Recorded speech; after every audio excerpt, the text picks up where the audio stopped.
Locusts are grasshoppers with unusual superpowers. When triggered by overcrowding, they literally transform themselves, changing from green to brown, eating more, getting muscular, mating more, and congregating in crowds. Then, their shy alter egos forgotten, they swarm across the landscape, searching for food, colonizing and recolonizing breeding grounds, and being a general nuisance. There are about a dozen locust species on Earth, and only one has been found in North America, the Rocky Mountain locust, which devastated crops across the Great Plains from 1850 to 1880. The fact that the locusts preferred cultivated crops to prairie grasses ensured that their massive swarms caught the attention of white settlers, though really, the locusts would have been hard to miss.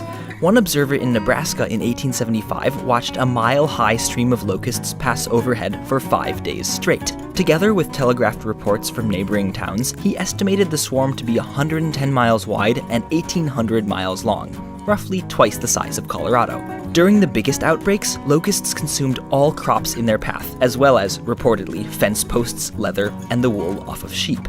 They were such a challenge to the settlement of the western US and Canada that bounty hunters were paid as much as $100 per bushel of dead grasshoppers, and settlers dynamited their breeding grounds. While these methods may have been more satisfying than successful, ultimately the settlers did end up controlling the Rocky Mountain locusts. In fact, they made them go extinct, by accident. Locusts, like settlers, need to eat and reproduce, and after outbreaks, locust populations typically retreated back to their permanent breeding grounds in the valleys of the northern Rockies to lay their eggs. However, because these river bottomlands were fertile and had plenty of water, they were also prime locations for pioneer farms and ranches.